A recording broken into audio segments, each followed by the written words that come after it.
Om Shri Gurubhyo Namah. Such a privilege to be among all of you. Thank you very much, Shanoy sir, for this wonderful opportunity. It's a great opportunity to be with you, to be able to share, and also more than the sharing the last 1 or 2 weeks, the whole preparation for this topic was a wonderful experience. Thank you, Venkatesh, for a wonderful introduction. I will begin with 7 questions. I want you to answer these 7 questions because there are so many, you don't have to answer them aloud, but answer them in your mind. So first we will begin with 7 questions, and then this is also towards the end of the year. Shanoy sir said, toward the end of the year, you are a little sensitive like for a New Year message. And what I did was, Swami Anubhavananda ji was here. He was spent 3 days, and some of us had greater fortune to spend a little longer time. His whole message was to be in the now, how to be in the present. So I will give you 7 Maha Mantras which he says, which can be our New Year message. So let us see how much we can remember, and we will proceed. First question. There is something common to all of us. What is that which is common to all of us? In fact, that common thing will decide why we came here. So there is one thing which all of us are looking for all the time. And in fact, all our efforts are directed towards that. And that is, we all want to be happy, isn't it? Why have we come here? With the hope, you have beaten the traffic, you have given up many things with the hope that this experience will be a happy experience. That means in Sanskrit there is a verse which says, Sukha Prapti or Dukkha Nivritti. That Dukkha Nivritti is also important.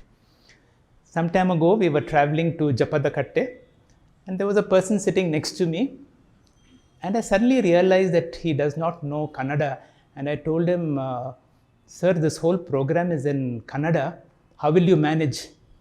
He says, no problem, anything to get out of the house. So all our activities are directed towards 2 things, Sukha Prapti or Dukkha Nivritti. Now, normally, where do we look for happiness? Think again. Normally, where do we look for happiness? We look for happiness in people who give us happiness. See, if there is somebody who is going to give us sorrow, we will certainly avoid. In persons, in certain situations, and certain objects. So, we are looking for persons, situations, or objects that give us happiness.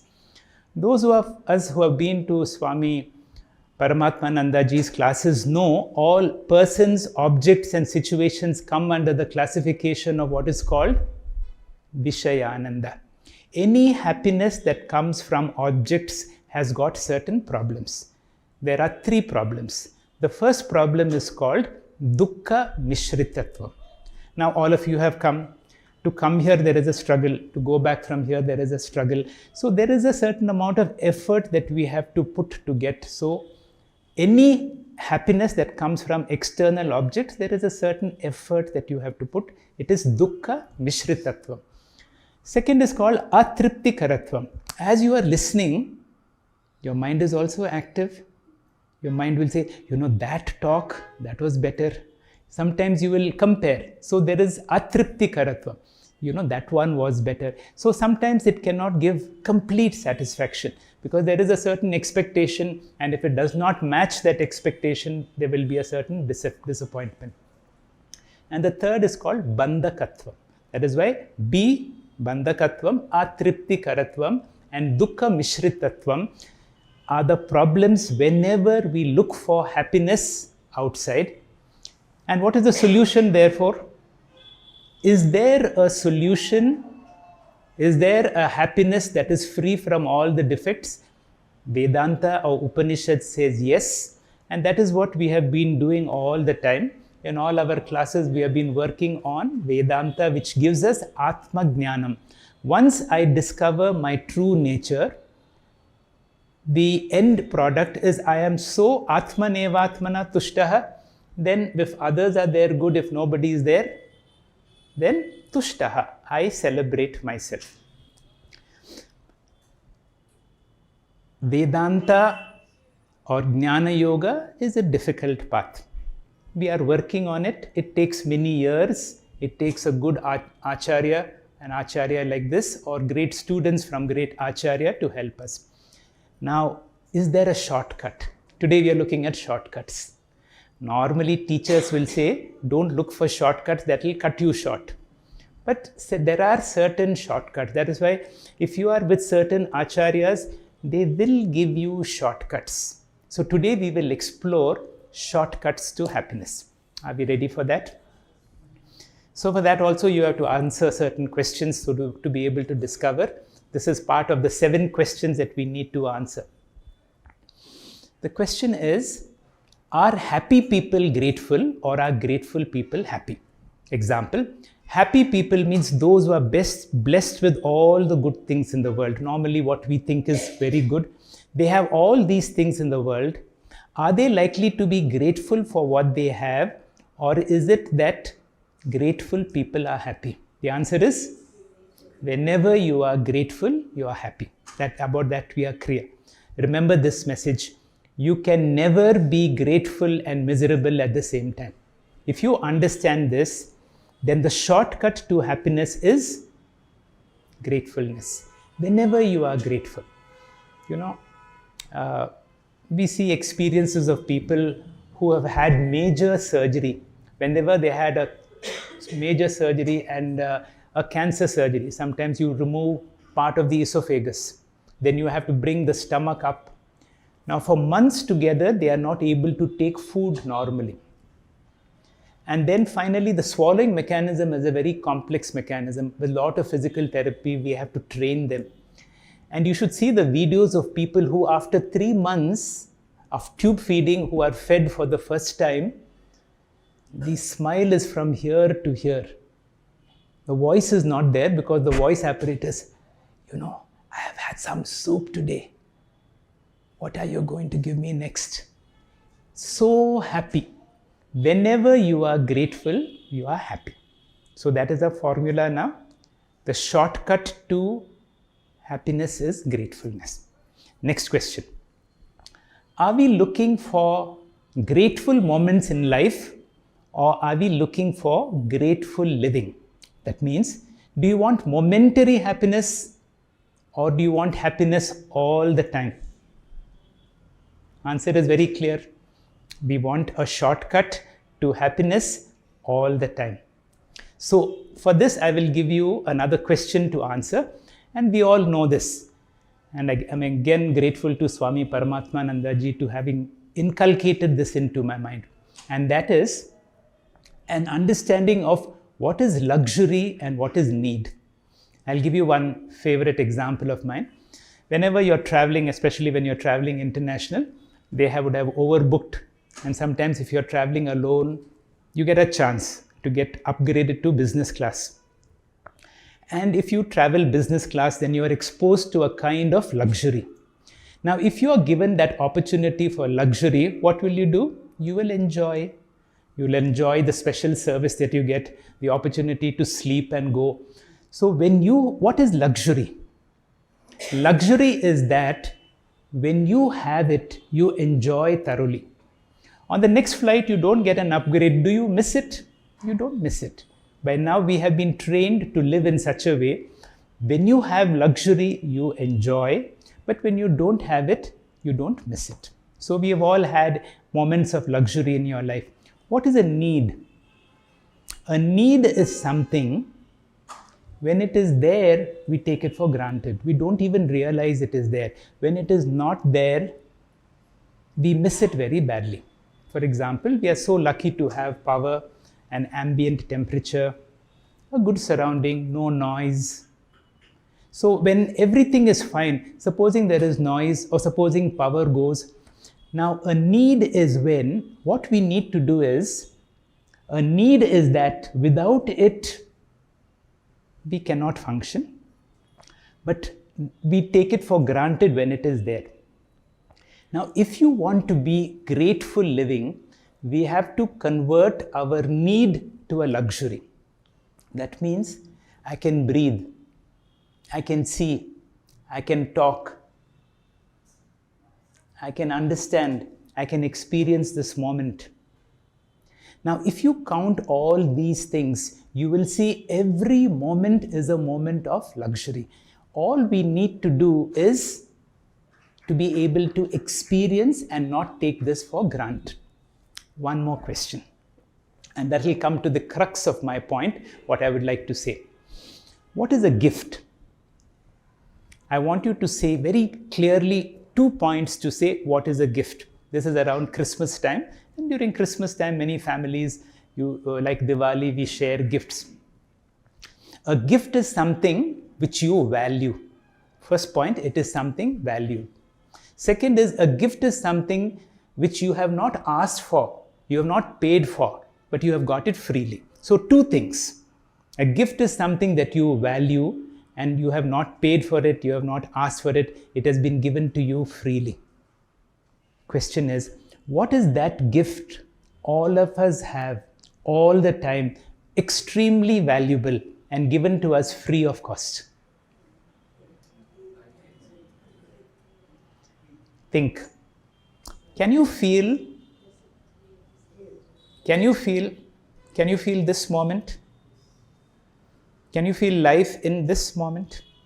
Can you become more aware of this moment? That is why this moment is called a present. The nowness. This is called the power of now.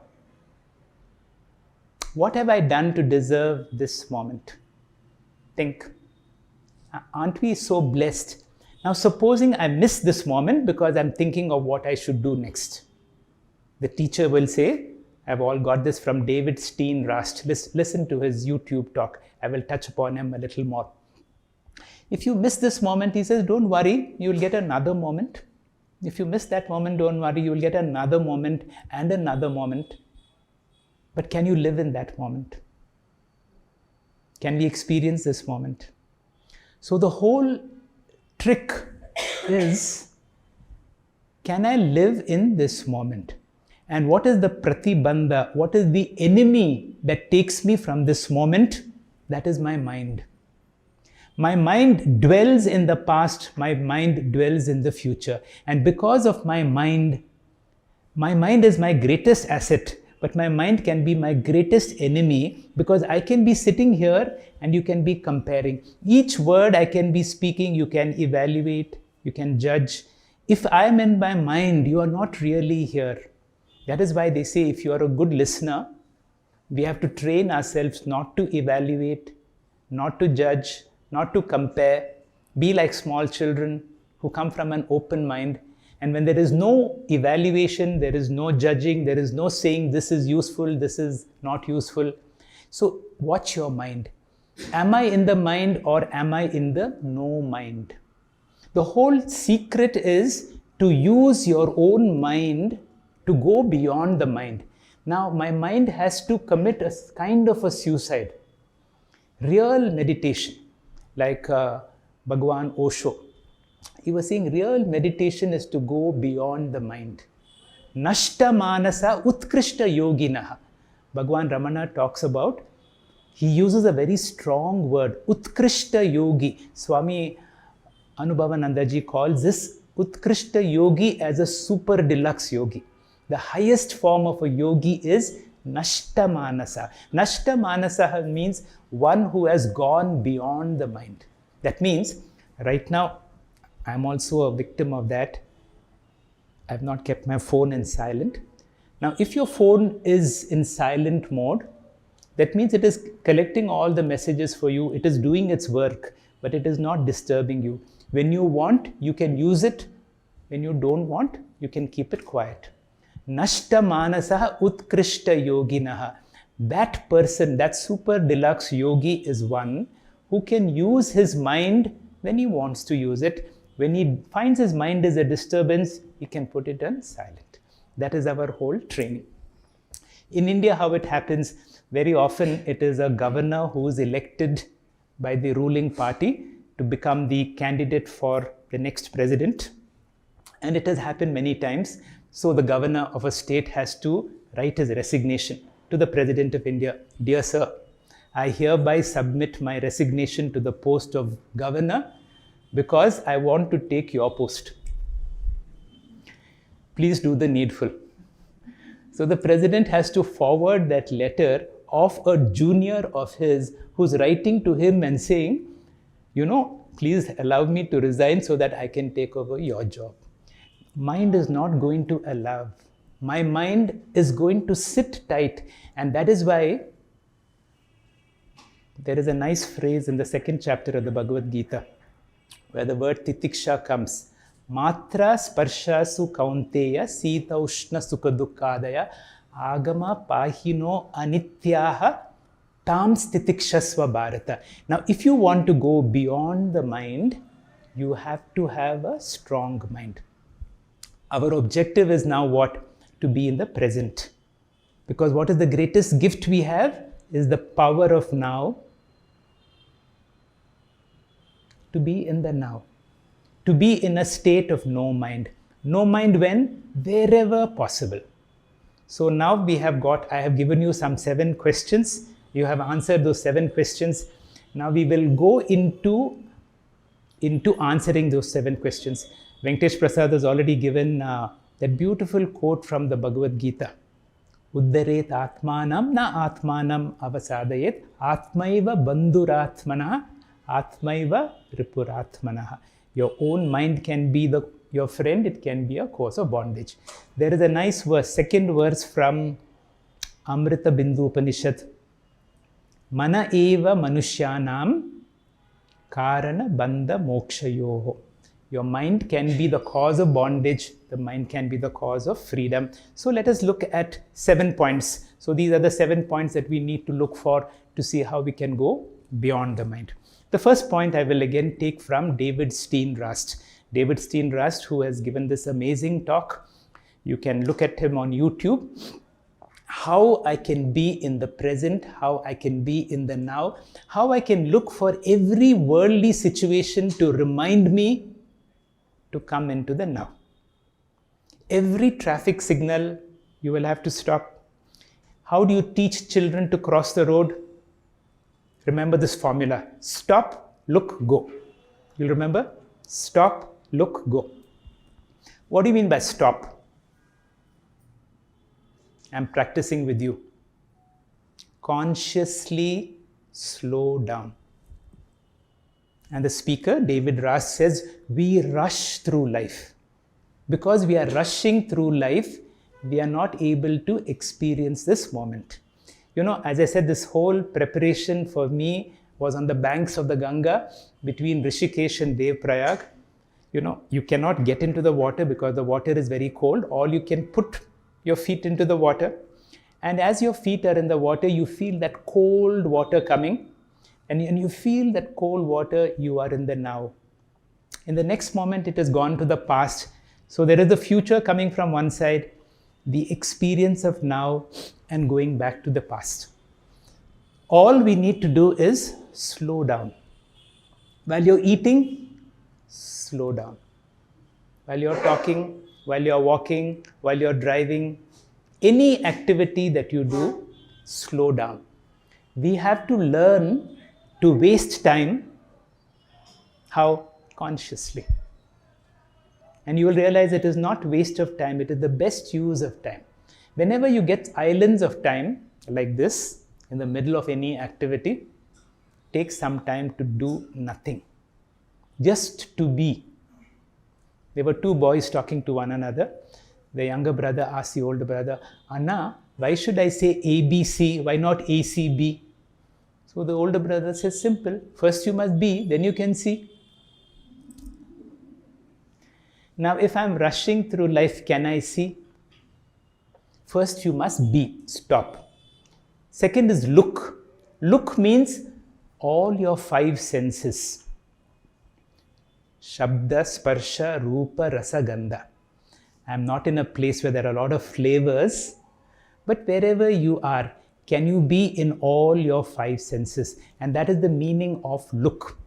Wherever you are, whatever you are, be 100%. Right now, all of you are listening. All of you have important jobs to do after this.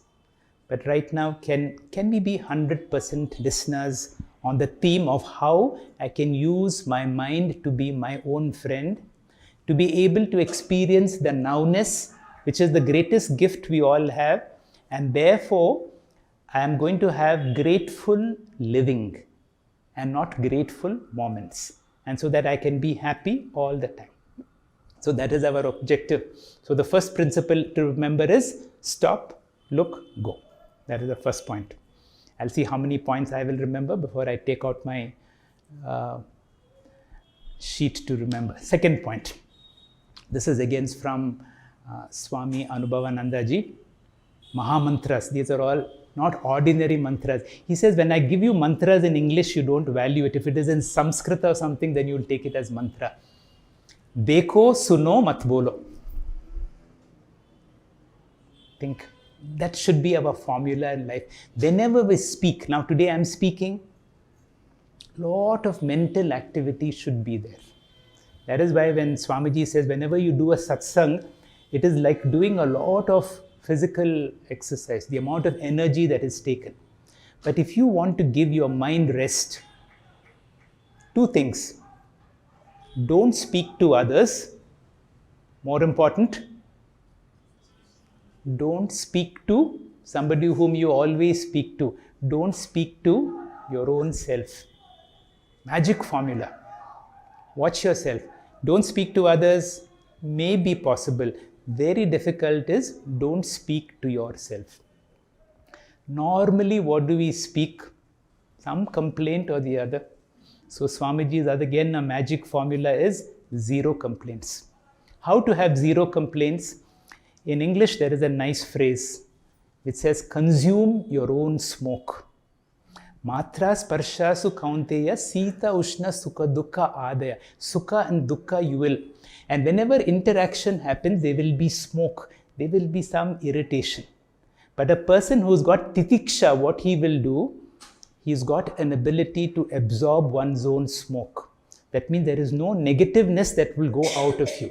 So when you go around, you're not emitting your complaints, zero complaints. Remember, titiksha or mental toughness means I will go through life and life will have a lot of ups and downs, but zero complaints. I'm not going to complain to anybody. I'm not going to complain to myself. How does the mind work? I will go to the next formula. First one is stop, look and go. Second is dekho, suno, mat bolo. Third is watch out for the ego. And how does the ego function? Swamiji says, you don't have to prove anything to anybody. Where do we lose a lot of effort? You see, one of the magic formula through yoga and other sciences is called the law of least effort. Even if I'm speaking, if I speak more naturally, you will see no effort. But if I'm trying to prove something to somebody, then there is a lot of effort. So the ego expends a lot of energy because the ego wants to prove that I am greater than somebody else. Whenever we, our ego decides how we dress, how we walk, how we talk, what kind of cars, what kind of places that we stay in. So all these are all very subtle function of the ego. After being in schools like this where we know that ego is not good, ego also means edging God out. Less ego, more of the divine. So then there will be a subtle ego. What is this subtle ego? How do you know that you're functioning from the ego? One more formula. You can repeat after me. Hurt and upset, whether justified or not, is always self-damaging. Very often, whenever you get hurt, you realize it is the ego. We don't realize it, but it is a manifestation of the ego. That is why Swamiji says, be insult proof. A dasa, a true student, has no ego and therefore cannot be insulted. You should be insult proof. So whenever you feel hurt, whenever you feel upset, you function from the ego. Ego has the ability to compare, oh, that moment was so good, that experience. We always have a tendency to compare our own children, our own family member with others. And we make a mess of our life whenever we go into comparison. So ego is comparison, ego is evaluation, ego is judging, ego gets hurt and upset. So by now we have finished a few formula. The first is stop, look, go. Second is dekho, suno, mat bolo. The third is you don't have to prove anything to anybody. I will come to some more difficult stuff. This is again given by Swami Anubhavananda ji. Very real, very true, very painful, but true. Are we ready for that? Don't expect happiness from children. You know, so many people come to him and says, I have done so much for them. Then he asks you, who asked you?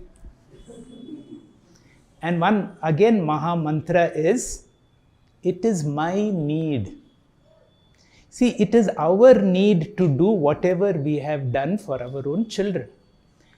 We are not investing as an investment so that at some stage I will get dividends and get rewards. And if I do that, it is a sure program for unhappiness.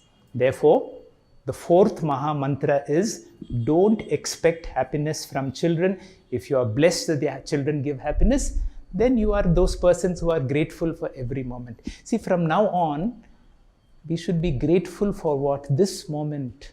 That's all. I will remind you again and again, there is no greater present in life than this moment. Come to this moment.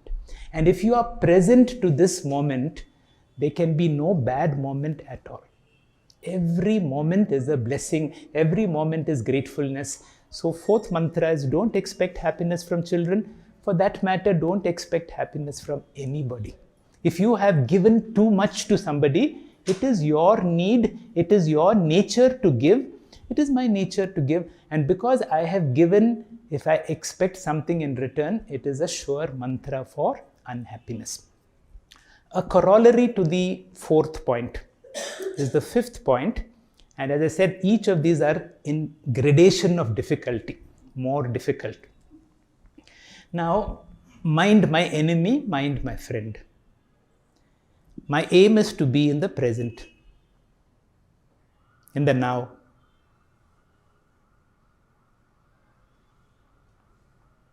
What is that which takes you away from now? Think. Swamiji has got a Maha Mantra. What is that which takes you away from the present? And remember this Maha Mantra number 5. Don't worry about the numbers, but all are Maha Mantras. Whatever I give importance to, that something is the cause of unhappiness in my life. If I give importance to my children, then all my time, my mind is going into my children, my children's welfare. Swamiji says, don't be the general manager of the world. You are not here. See, there is a Lord who has brought them into the world. You are only a custodian. It is His business. He will direct you to do whatever is required. In fact, their prarabdha is already decided.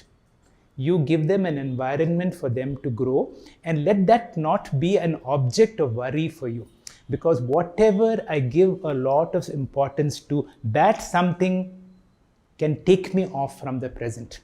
Today, you have come to a very holy place. And in that place, Baba has said, or whoever has said, Shirdi, you have gone, whatever is in your heart will come true. Then what will you think of? Think of all the things that whatever you give importance to will come there.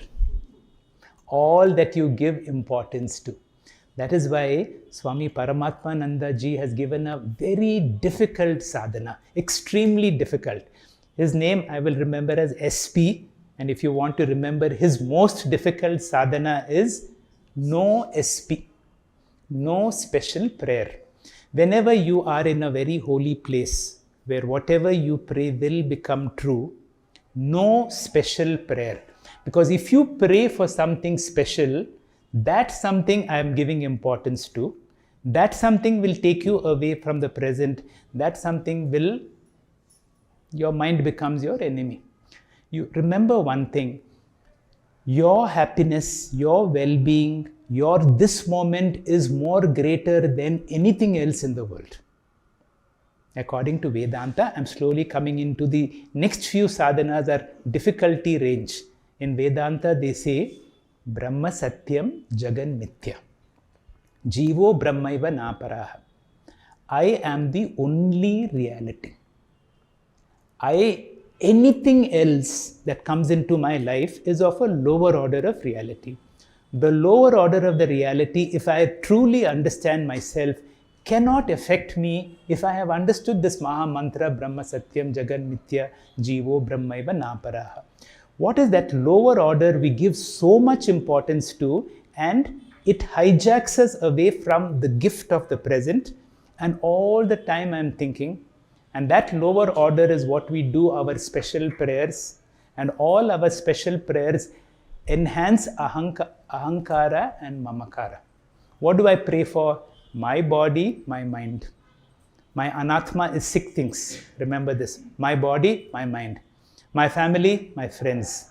My possessions, my professions. Remember these 6 things. These 6 things are all not me, anatma. But how much we invest on the not me and give more importance to atma or myself. I am atma, Brahma is a Mahavakya. If I am Atma, Atmaneva Atmana Tushtaha. If I'm able to live in this moment, I'm living in the now. If I'm grateful for now, this is what is called grateful living. The last formula should be the most difficult. As I said, we are going through levels of gradation. The last formula is, I was asked by you, what is this thing called the mind? Let us understand the mind. If I have to go beyond the mind, I have to have a good understanding of the mind. One of the best teachers, I have been through various psychology schools, neurology schools, but I can say the best definition of mind comes from Vedanta only. Bhagwan Ramana has said, Manasantu kim iti marga nekrite naiva manasam marge arjavat. A true student will understand what is this mind and help you to go beyond the mind.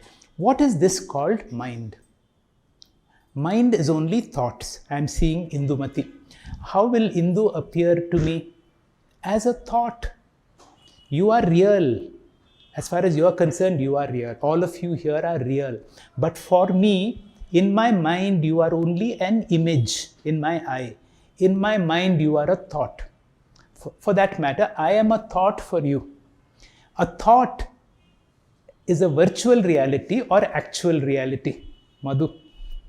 Any thought, is it a virtual reality or an actual reality? See, you are real. A thought in your head is of a lower order of reality compared to you. The magic formula is all the anatmas that I spoke of, my body, my mind, my family, my friends, my possessions, my professions are all thoughts only. And the thought should be of a lower order, and the lower order shall not affect the higher order if I understand my true nature. So we have come to understanding of the mind. Finally, I will tell you one story.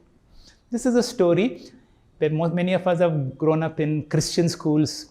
Whether we know Ramayana or not, we will certainly know the story of Adam and Eve.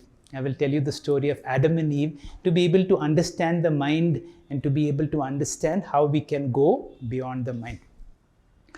The story of Adam and Eve goes like this. God created Adam, and then from his rib, he says, created Eve. And 2 beings were there. He gave them the best things in the world. He gave them paradise. In paradise, they had all the luxuries. I mean, whatever they wanted was provided. So paradise is a place where whatever you wish is fulfilled. So they were living in paradise, very happy. But then, there should be a but story, no? There is a but. The but to it, do you know what is that but? God said you can eat from any tree. You know, I have given you total freedom to do anything. But, and what is that but? Don't eat from one particular tree. Don't eat from which tree? Apple trees were plenty. You can eat all varieties of apple. But don't eat from one particular tree. What is that tree? Don't eat from the tree of knowledge. Jnanam. Atma Jnanam tree is there. Don't eat from that tree. Any other tree you can eat. Alright? Now, supposing you have a little child in your home, and the child is, you're going out, coming back in the evening, and you tell, see, I've kept all the goodies in the fridge. You can eat anything that you want. But there is one packet in that I've marked number 13. That one packet, don't open. Anything else you can eat and you can enjoy. What will that little girl do? Whatever you say don't do, again, mind has a tendency to go and do that only. Now, when you tell don't do, then the story goes very philosophical, very meaning. The serpent comes and tells Eve, why God told you don't eat from that tree? If you eat from that tree, you will get knowledge. In our context, Atma Jnanam. Then what happens? You will become like God. Mahavakya. You will become like God. That's the only thing. So when you are tempted, you want to do it. She not only ate, she gave it to her husband. Now, the next part of the story. What happens immediately after eating? Two things immediately happened. Secondly, first, until now, they did not know what guilt was.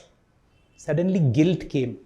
Until now, they did not know what shame was. They were walking around naked, not bothered. Suddenly, they became aware of their nakedness. The moment jnanam or knowledge comes, you become aware of I other than you. The ego is born, the mind is born, and when the mind is born, I versus you, ego, shame, guilt, and the mind was born. Now, you have come home, there is that child who has eaten that particular, what kind of punishment are you going to do for that child? Are you going to banish the child from your house? Even a human being who's not as refined as God cannot punish your child. Whenever you tell something not to do, there was another story which missed my mind. This is again a favorite story.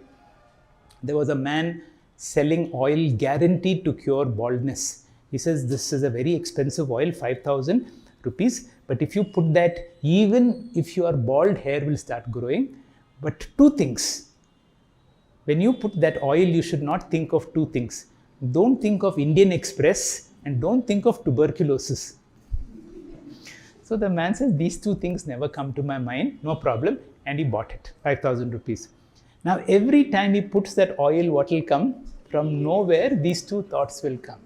So this child, you tell them not to do, and they have done it. Now, will God banish you permanently from the Garden of Eden?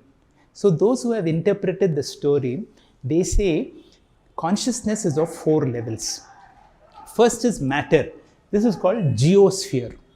Then comes this level of plants and animals, which is called biosphere. Adam and Eve were in the animal stage, blissful, happy, no self-consciousness. When they are hungry, they will eat. When they are tired, they'll sleep. No worry about tomorrow. No time consciousness, no death consciousness, no self-consciousness. The moment you eat from the tree of knowledge, ego is born, time is born. The time is called kala or death. Time, kala, death consciousness. So we are always looking, when will this fellow finish? Time, because time means death. So time is born, I against you. That awareness itself is banishment from the Garden of Eden. Because when you are time conscious, can you be in the present? That is why he said, if you want to be in the present, you have to learn to waste time. You have to learn to live in the now, because this is more important. When you live in the now, are you living in time or are you living in eternity? Ask yourself this question. There is something. See, when you're happy, you're not bothered about time. At that time, you are not in time. The Garden of Eden is a place where there is You are in eternity. But when you are born to this knowledge, then you are born in time. From that moment, all of us are restless. All of us want to go back to the Garden of Eden. And how do we go back to the Garden of Eden? All of us have our own. See, when you fall asleep, what happens? No time consciousness, no self-consciousness, no death consciousness. When you are asleep, where are you? Who are you? Where is your problems? So all of us want to sleep somehow or the other. Today is Saturday night, no? The number of bottles of alcohol that will get spent tonight. Christmas Eve today. Today is Christmas Eve, no? So you'll see how the alcohol business goes. Worse than that is drugs. And as doctors, we know how many people are addicted to medication that will help you to sleep. People want to sleep. And therefore, Vedanta and others will tell you without drugs how you can go from unconsciousness to subconsciousness to human consciousness, which is called Neosphere. And Pihal, the Shadan, who's given this classification, he says the highest level to get back to the Garden of Eden is to become like Christ, is called Christosphere. That we call as Atma Jnanam, Atma Nevatmana Tushtaha. When you are a Jivan Muktaha, when you are living in this body, but your mind is no longer your enemy, your mind has become a roasted seed, it is not going to generate any punyam or pa. There is beautiful verse, we need to meditate on this. I spoke about this last time. Vidyate Hridaya Granthi. What is that Hridaya Granthi that keeps you away from now? Avidya Kama Karma. Can you repeat? They're making a noise, we should be louder than them. Avidya Kama Karma. Repeat once again. Avidya Kama Karma. Avidya means I do not know who I am. And because I feel I am limited, I want to do some activities so that I will get fulfillment. Kama will come, karma. Vidyate Hridaya Granthi is that non-existent knot. The rahasya of that knot is known to a person who's got Brahma Vidya. Chidyante Sarva Samshaya. Can you imagine the state when there is no doubt in my mind? Kshiyante Chasya Karmani. All your karmas, Sanchita karma is destroyed. Tasmin Drishte Paravari. Once you get that vision of that higher. Once you get that higher vision, you have moved from A-U-Ma, waking, dream, deep sleep. That is the 3 levels. And then you go to the Turiya or to the highest level of consciousness. Have I missed something? I have missed something. That is one more story. When the Mughal Emperor Akbar built his new capital called Fatehpur Sikri, he built a huge wall called Buland Darwaza. There is a huge structure. Even today, if you go to Agra, you will take a short half-an-hour drive to Fatehpur Sikri. You will invariably go through Buland Darwaza. And he built that for Humayun Chishti. That was his Sufi guru. And he loved this guru. His guru was staying in Fatehpur Sikri. That's why he shifted his capital. See how much he can do for his guru. He shifted his capital from Delhi to Fatehpur Sikri. All right. And when he built that huge wall, he said, I want a nice saying to be put up there. And his Sufi teachers gave a message from Jesus. And that message is there in Fatehpur Sikri. And you know what that message says? Isa, son of Maria, has said this. Human life is a bridge. Don't make your house on it. You are here to go from that biosphere to Christosphere. You are here to evolve. And that is why Manushyatvam, Mumukshutvam, Mahapurusha. If we have these 3 things, we are here to go from mind to no mind, to become a Jivan Mukta, to be here. Finally, what is our whole objective? Our whole objective is to be the master of the mind. That means wherever you are, whenever you are, whatever you are, can you be there? 100%. Can you be in the here? Can you be in the now? There is a very nice mantra we all know. I want you to repeat after me. Yogaratova, Bhogaratova, Sangaratova, Sangavihinaha, Yasya Brahmani Ramati Chittam Nandati Nandati Nandateva. We are now in yoga. Once we eating food, we are in boga. Whether you are in yoga, whether we are in boga, whether we are in sangha or whether we are by yourself. Yasya Brahmani Ramati Chittam. If I can keep my mind on Shri Krishna. Shri Krishna can represent Brahman. Madhu, can you play that audio?